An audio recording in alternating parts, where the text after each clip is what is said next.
A very good morning, students. Let's continue our chapter globalization. This is the last part of this last video of this chapter, as well as for your syllabus. Okay, with this video we'll complete our syllabus. So we were discussing about globalization, right? Today we will discuss about India and globalization, or you can say manifestation of globalization in India. We have already discussed in our first video that what is globalization. Globalization actually means flow of the movement, flow or the movement of capital, commodities, ideas, people, okay, from one place to another. That is called globalization. Globalization actually connects different countries together. Okay. So, during the colonial period, as a consequence of British imperial ambitions, India became an exporter of primary goods and raw materials and a consumer of finished goods. After independence, because of this experience with the British, India decided to make things ourselves rather than relying on others. We also decided not to allow others to export to us, so that our own producer could learn to make things. So when India was under British's control, that time India was the exporter of different goods like raw material, or you can that the main reason for imperialism by the Britishers were spices, because India was rich in spices. Still we are rich in spices, right? So all those raw material has been exported from India. Those materials goes to other countries, okay, and after the finished product, because after using those raw material, whatever product were there, the final product, the finished product, that will be consumed by India only. That import within India only. So that is the period when Britishers were controlling India, okay. And after independence, because of this experience, how to export things, how to import things, why these raw materials are important, what can we make from this raw material, everything has been learned by India because of the experiences of under the control of British. So after independence, with this experience, India has decided that now onwards we will not depend on any other country. We will not export our raw materials to any other country. We will use those raw material in our country itself as a producer, and then we will make different things with those raw materials only. So India has stopped exporting the raw materials. Okay. In 1991, responding to a financial crisis and to the desire for higher rates of economic growth, India embarked on a program of economic reform that has sought increasingly to deregulate various sectors, including trade and foreign investment. So, during 1991, India had suffered economic crisis, financial crisis, famine, and all were there, right? So because of that problem, India has to develop its country, right? India has to develop our economic condition also. So with that problem, India again started trade and foreign investment. Now the foreigners can invest within our country. So in some way, foreign investment is also called globalization, right? Because here, what is the flow or the movement of capital or the money. Investment means money. The foreign countries are investing their money in our country. That is called the flow of capital, the movement of capital. Okay, though India has stopped exporting raw materials, India wanted to produce itself within India only, within our own country only. But because of the financial crisis, India has to open up some way in order to have development. So India started trade and foreign investment. Now the critics of globalization make a variety of argument. Now who are the critics? I used to ask this question again and again. In class 11 also, I have asked this question many times. Who are the critics? So critics are those person who always have to say something, right? Whether it's a good point or a bad point, they always has to say something. And the critics is very, very important. So in this globalization also, critics, they used to have argument. Okay, there are a variety of argument. Those on the left argue that contemporary globalization represents a particular phase of global capitalism that makes the rich richer and the poor poorer. So now, those who are against globalization, they used to say that because of globalization and because of in this global capital market, in this global capitalism, the rich people used to get richer day by day because of globalization, and the poor people, they used to get poorer. And because of what? Because of globalization only. These are the critics who are against globalization. Okay. Politically, critics of globalization also fear that weakening of the states. Economically, they want a return to self-reliance and protectionism, at least in certain areas of the economy. Culturally, they are worried that traditional culture will be harmed and people will lose their age-old values and ways. So, these critics, they have to say, one point is that because of globalization, rich gets richer and poor gets poorer. Second, politically also, because of globalization, the control of the state, okay, is weakening. State is weakening because of the globalization. Like I have already gave you examples. Political globalization, right? If you don't know what is political globalization, please watch our previous video. So economically also, they are saying countries are becoming self-reliant. They did not want it to depend any other country. So in some areas in economy also, globalization, because of globalization, the world has to get at least a certain protectionism. We need certain protection. Okay. Because economic, what is economical globalization?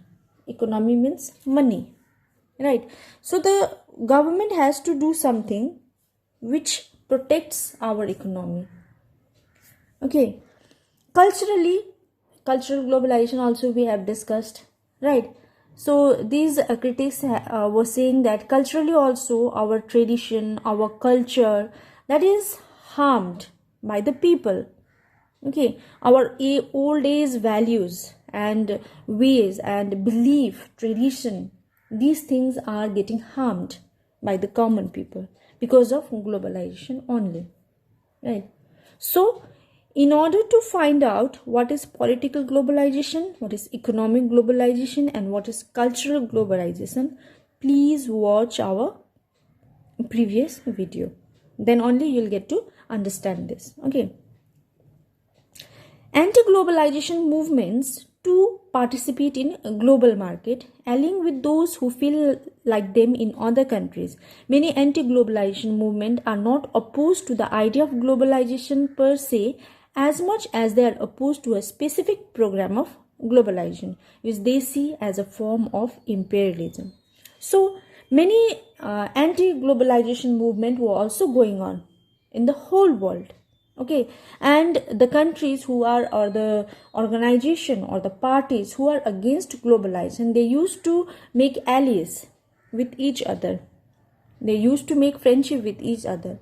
Okay, and this anti-globalization, whoever are the member of this anti-globalization or who are against globalization, they says that because of globalization, the world is again turning into imperialism.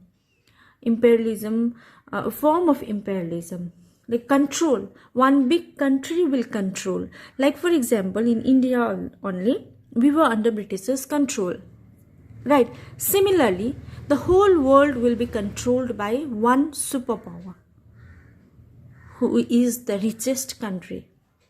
So this is the point that has been taken by Anti-Globalization Organization. The World Social Forum (WSF) is another global platform which brings together a wide coalition composed of human activities, environmentalists, labor, youth, and women activists who opposed to neoliberal globalization. So, in the whole world, anti-globalization movement is going on. Peoples are participating, laborers are participating, youth, even women activists are also participating in this globalization. Resistance to globalization in India has come from different quarters. There have been left-wing protests to economic liberalization voiced through political parties as well as through forums like Indian Social Forum. So, resistance means to stop, right? So, in India also, you will find a resistance or the organization which are against globalization, and basically they are voicing out their point through the political party. They are against economic globalization or economic liberalization, and they voiced through political parties. They were speaking through political parties, and so like some new forums like Indian Social Forums and all. Okay, because in order to say something, in order to give your point of view, right, you need to have a solid base, right? So the base will be given by obviously by the political parties. If the political party is saying something, then people used to listen, then the government used to listen. So such thing is happening in India. Whoever are against globalization, they were using political parties as a weapon to speak out or to voice out their thinking. Okay. Resistance to globalization has also come from the political right, taking the form of objecting particularly to various cultural influences, ranging from the availability of foreign television channels provided by cable networks, celebration of Valentine's Day, and westernization of the dress taste of the girl students in school and colleges. So, these who are against globalization, they are saying because of globalization, our culture is also harmed. And the cable channels, they used to show foreign televisions, right? We have so many foreign channels in our TV, right? And all those are given by the cable network. That is also against globalization. In India, people used to celebrate Valentine's Day. It's not our culture, right? Girls, they used to wear jeans and t-shirt. That is not our culture. That is not our tradition. So, because of globalization, economically, politically, and culturally, our country is harmed.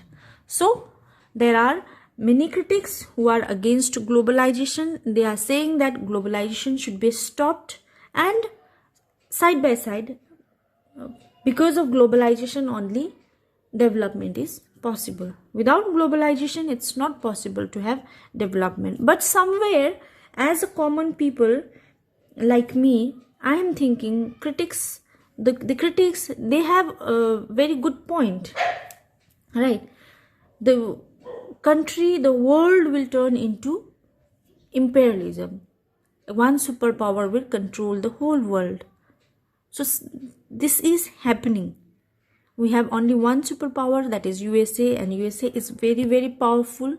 They have everything, and they used to make investment in other countries. So if they are investing in other countries, then obviously they have decision making power. Then they will try to dominate that country, right?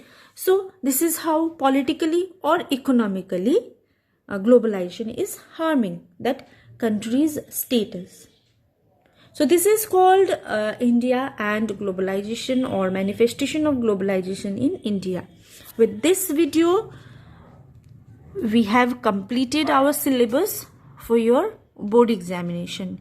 If you have any queries, please let me know, and I want all of you to buy guidebook because it's not possible for me to provide you notes or question answer from the added portion, because we have so many added portion. From the very first chapter you will find the added portion, right?